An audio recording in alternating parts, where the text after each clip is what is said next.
All right, our next little piece here is going to be on finding radius if we're given circumference, or finding radius from circumference. Now, in the case of, let's say, a ball, so I have a baseball here, you can see the picture of that. I really enjoy baseball and I mean, sports in general, so it's fun getting to bring some of those things into here.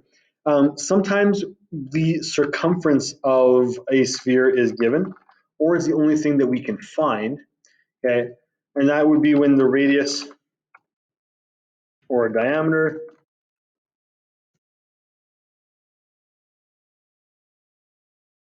cannot be measured. Okay, so let's say we have a baseball, or again, I can use my little yellow ball here as an example. And if I want to find the diameter of this, well, it's really tough to put a ruler from point to point and just get the exact measurement there. Now, if we got a set of calipers, that definitely works, at least a big enough set of calipers, or there's some other methods that we can use as well. But if we just have a ruler, we can't go across from pole to pole and find the diameter of there, and we're not going to cut it open to find the radius. Circumference is the easier one to find. I can take a string and I can wrap it around the circle here, and I can measure what the circumference is of this ball. Okay, so that I can do using a piece of string, and I can do a measurement. If that's the case, to find the surface area, we need to know what is our radius or diameter. Okay, we have to find one of those so that we can solve, but we're only given circumference. So what we can do is we can use the circumference formula to solve for the radius or diameter. Now, circumference has a couple of different formulas here. Circumference is equal to pi times diameter. It's also equal to 2 times pi times radius.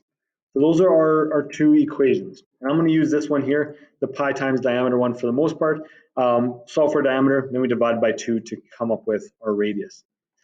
So a baseball here has a circumference of 9.25 inches. What is the diameter of the baseball? Okay, well, here's the thing. Our circumference formula, like I just showed you there, its circumference is equal to pi times diameter.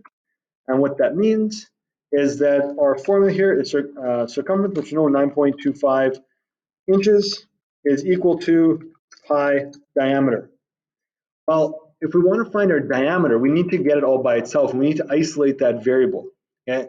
So we're going to have to do a little bit of algebra here to get that variable by itself. We're going to have to do some algebra to isolate our variable. To do so, to get d all by itself, the pi constant is on there. Now it's a constant, which means that it's a number. Okay? We just write it out as pi because, well, we don't want to write out the entire 3.14159 and on and on and on. So to get rid of it, we need to divide. Oh, I did it right here. Okay, we need to divide both sides by pi. Okay, and so we got to divide this side by pi as well. That's going to eliminate the pi's there. We never want to eliminate pi, but you know, sometimes it's okay if we just move it to the other side. And so what we're going to have here is we're going to have 9.25 inches divided by pi, and that is going to equal to our diameter. Okay, so our diameter is going to be 9.25 divided by pi. Again, use a calculator for that. 9.25 divided by pi gives us 2.94 inches is equal to the diameter. So the diameter is now 2.94 inches. There we go. If we want to find the radius of that, we divide this by 2. Okay, so we can totally do that to find the radius. Now, to put it into just another similar term, if we're trying to find the diameter of a circle or of a sphere, and we're given the circumference, we do circumference divided by pi. Okay, so that would be finding the diameter. If we want to find the radius, we divide that diameter by 2. We can also do radius is equal to circumference divided by 2 pi. Okay, that works as well. Personally, I would say find the diameter first, then just divide by 2. This one becomes a little more complex, and there tends to be a lot of mistakes in it. So this one is not on your formula page, okay, this equation right here. You're given the circumference one, you're not given the rearranged one.